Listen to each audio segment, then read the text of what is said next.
As China grapples with a severe economic crisis, rising unemployment and challenges facing small businesses, Beijing announces a new eviction order. Citing unauthorized construction, the government has called on certain industrial parks to comply unconditionally, demanding all businesses with these zones be cleared out. This decision has inflicted significant losses on businesses settled in the parks, putting millions of jobs at risk. There was no offer of any compensation. Analysts suggest that this move is an attempt by the Chinese Communist Party to push businesses and populations to move towards the second capital, Xiong'an's New Area, ensuring President Xi Jinping's millennium project to alleviate Beijing's non-capital functions doesn't become a ghost town. This massive eviction, impacting nearly half of Beijing, includes areas like Chaoyan's Gaobeidian Village, Pingfan Village, and the Beijing Internal Combustion Engine Old Factory area, and suburban counties like Changping.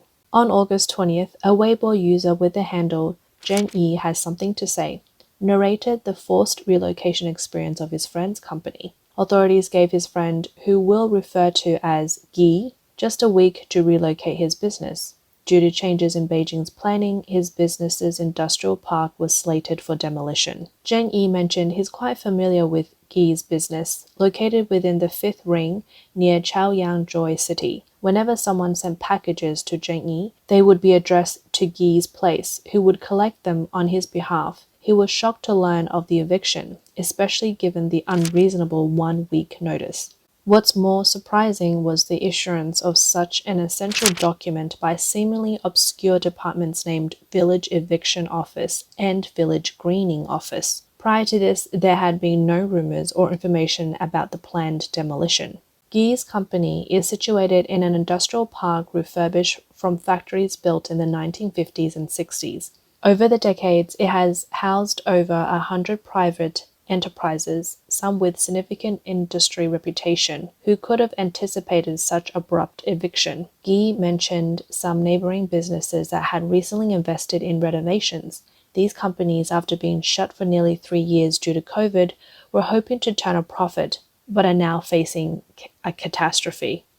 Zheng Yi advised Guy to wait for a few days and use the time to communicate with the park's authorities and other businesses to understand the situation. Surely there'd be official documentation regarding Beijing's new plans, especially when Beijing and Hebei are undergoing severe floods. Who thinks such measures will be undertaken? After 2 days, Guy clarified that multiple parks are affected and the eviction is part of a phased plan. More parks, including several large industrial ones, are on the list. When asked about what the industrial park is going to do, Guy mentioned they hope to collectively appeal to the government, though he wasn't optimistic. Guy lamented, with just one order from Xi Jinping, entire cities can be flooded, entire industries can be wiped out. What do these few industrial parks with hundreds of private enterprises count for? Guy had already started looking for a new location, but relocating within a week is too much of a monumental challenge. By the end of the week, only a few companies had managed to relocate from the park. Yet the eviction notice had already sealed the park's entrance with iron sheets, leaving only a small exit for pedestrians. On Sunday, August 20th, Guy informed Zheng Yi that demolition crew had arrived. After negotiations, the final eviction deadline was set for August 31st, with the assurance that personal property within buildings wouldn't be tampered with until then. Some of Guy's employees had to be laid off, but they were sympathetic and understanding towards Guy's predicament. Guy's child, however, was bewildered, often spending weekends doing homework in the office filled with her toys. She questioned why they had to leave their own home just because someone said so. According to Radio Free Asia report on August 22nd, since demanding unconditional relocation of the name of unified urban planning in Beijing's Chaoyang district, over 80 businesses were forced to shut down in the Mingji International Industrial Park alone. These businesses were primarily from the culture, media, and tech sectors. One anonymous business owner in Mingji International Industrial Park told Radio Free Asia about receiving the relocation order in early August. They spoke of how many companies had barely survived the 3-year COVID-19 pandemic, invested millions on renovations, only to be told overnight to relocate. They were not given any compensation or support. The business owners stated, "We had just moved in a few months ago, some just 3 months, and shortly after getting settled, we were asked to vacate. This has led to significant losses for us. With the change in leadership, decisions seem to be made on personal whims. They made a snap decision to replace everything here, completely disregarding the interest of the businesses and local community." Another revelation was that on August 3rd, park leasing agents signed contracts with clients, and the very next day they received the eviction notice. A business owner who had moved in just 4 months ago had spent 1.8 million yuan on renovations. Yet officials hadn't even mentioned any compensation for losses. Li Yuan, an insider who had previously exposed the 2017 eviction of low-end population from Beijing, pointed out that large state-owned enterprises and universities have been reluctant to move to Xiong'an. As a result, the authorities have sought alternatives, pressuring labor-intensive businesses in Chaoyang district to relocate. Behind this large-scale eviction movement is an official strategy to indirectly drive population migration to the largely ignored Xiong'an New Area. The Xiong'an New Area, a key developmental project personally overseen and thrice inspected by Chinese leader Xi Jinping, was officially established on April 1, 2017. While its vision is to be the next Shenzhen or Shanghai Pudong New Area and serve as a century-long plan of national significance, its primary role is to alleviate Beijing's non-capital functions. Yet, it also stands as a symbol of Xi's legacy and political achievements. However, in recent years, enterprises and universities in Beijing have been reluctant to relocate to Xiong'an. After the Xiong'an high-speed train station was inaugurated in 2020, only one train to and from Beijing remained, and the area around the station became overgrown with weeds, earning mockery for investing heavily in what seemed like an unfinished ghost city. Recently, netizens have filmed videos on the Xiong'an high-speed train, showcasing its near emptiness. This is the Xiong'an's International Hotel, with a total investment of 2.9 billion yuan. According to Baidu, this project covers an area of about 800,000 square meters. It boasts a blend of ancient and modern architecture, with a flexible and orderly layout. This Oriental garden-style hotel serves as an amalgamation of international summits, government receptions, and business accommodations. The hotel, although grand in appearance, unfortunately remains unoccupied. Netizens have commented what a beautiful ghost town it is. On May 10th this year, Xi Jinping, accompanied by 3 members of the Politburo Standing Committee, including Premier Li Qiang, First Secretary of the Secretariat Citing, and Executive Vice Premier Ding Xuexiang, visited Xiong'an. Xi Jinping declared his decision on the Xiong'an New Area as absolutely correct, urging a hastened relocation of Beijing's institution to Xiong'an. During his speech, he warned, "Decisions shouldn't be based on personal likes and dislikes. When it's time to move, one has to move." This grand inspection tour of Xiong'an underscores Xi's intent not to let his millennium plan become an unfinished project. However, looking at the current situation, it indeed has the potential to become one. Only a month after Xi's inspection, not only were the relocations from Beijing showing slow progress, but the struggles in Xiong'an's constructions were also exposed. Many believe that Beijing's institutions are resisting to move to Xiong'an in various ways. Experts suggest that the Beijing authorities are acting against market principles. They are relying solely on strong governmental will and administrative power to force relocations. This will inevitably affect many people's core interest. Initial success might be achieved, but over time, the suppressed market dynamics will retaliate. Eventually, the Xiong'an's New Area project may fizzle out and become another unfinished endeavor. Xiong'an starts with an area of about 100 square kilometers, expanding to 200 square kilometers in its immediate phase, and eventually to 2,000 square kilometers in the long run. Slightly larger than present-day Shenzhen, Beijing has already invested 800 billion yuan in Xiong'an, with total investment rumored to reach 30 trillion yuan. With such a massive investment, the results are far from satisfactory. Xi Jinping's decision to establish the secondary capital in Xiong'an, intending it to help relieve population pressure, is widely seen as a personal whim. Debates and skepticism about the Xiong'an's new area have always been rampant within China. Most notably, the location choice blatantly goes against natural and market principles.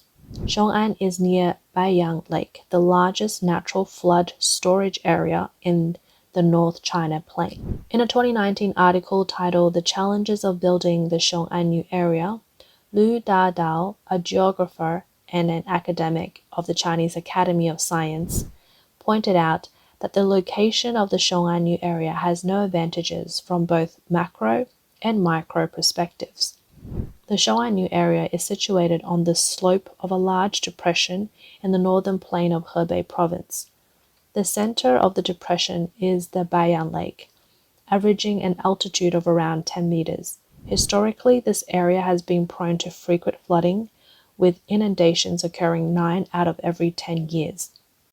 In August 2021, Wan Weiluo, a water resources expert residing in Germany, reiterated in an interview that the geographical location of the Xiong'an's new area has significant flaws. The location of the Xiong'an New Area is not suitable for building a large city, as it lies in the lowest part of the northern China Plain. If Beiyang Lake and the Hai River were to experience a once-in-a-century flood, approximately 90% of the Xiong'an New Area would be submerged. In late July this year, the super typhoon Doksuri hit China, causing severe flooding in Hebei, Beijing, and other places. Yet many videos and reports indicate that to ensure the safety of Beijing and Xi Jinping's flagship project, Xiong'an New Area, the Chinese authorities arbitrarily opened the dikes without any warning. On August 1st, the Minister of Water Resources, Li Guoying, stressed the need to ensure the absolute safety of the key defense objects such as Xiong'an New Area and Beijing Daxing Airport. Ni Yuefen, the Communist Party Secretary of Hebei, stated the importance of being the protective moat for the capital. To protect Xi Jinping's grand vision of the ghost town of Xiong'an, other districts such as Zhou County have paid a considerable price. Zhou, an ancient town with a storied history of a millennium, a city nearing a population of 1 million, along with its surrounding villages, was inundated due to a sudden upstream flood discharges. At the highest point, water levels rose over 10 meters. This devastating deluge swallowed the entire town. Zhou was historically been a vital transportation hub south of Beijing and was once dubbed the premier prefecture in the world by Emperor Qianlong of the Qing dynasty. With altitudes ranging from 20 to 70 meters, Zhou was submerged in floodwaters. In contrast, Xiong'an, situated at elevations between 7 and 19 meters, remained untouched. Voice of America reported at that time, under directives from the Chinese Communist Party (CCP) authorities, 7 flood retention areas in Hebei were discharged. Counties in Hebei not only had to face the brunt of natural flooding, but also the added devastation from the controlled release. As a result, places like Zhou and Baizhou, which shouldn't have been affected, were hit by catastrophic flooding, causing significant casualties. Amidst this, senior CCP officials were vacationing in Beidaihe, seemingly indifferent to the suffering of the people. Recently, an internal government document from Hebei province was leaked. This document confirmed the flooding in Zhou was a man-made disaster orchestrated by the authorities. Issued on July 29, the urgent document detailed the establishment of 4 inspection teams and the activation of a wartime mechanism to ensure floodwaters would be directed to the flood retention areas in Zhou, all in a bid to safeguard Beijing and Xiong'an. The document stressed the utmost secrecy, forbidding any official from disclosing its contents. Consequently, most areas in Zhou were inundated on August 1st without prior warning to the residents, preventing them from any possible resistance to the flood release. By August 20th, the CCP continued to discharge water into other areas of Hebei in order to protect Beijing and Xiong'an. This is their primary objective throughout the flood season. As the floodwaters gradually receded, the death toll started to rise. The survivors found nothing but the ruins of their homes and lost properties. Many were left homeless taking shelter on the streets.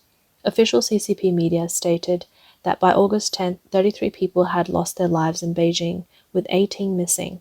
In Hebei, 29 had lost their lives and 16 were missing. But these numbers have been widely questioned. From reports on the ground, the statistics were much higher. A screenshot shared by Beijing journalist Gao Yu on August 8 showed that the entire village of Xichun in Zhou was wiped out by the flood, leaving only one young man as the survivor. Even the smallest local villages have populations of over 500.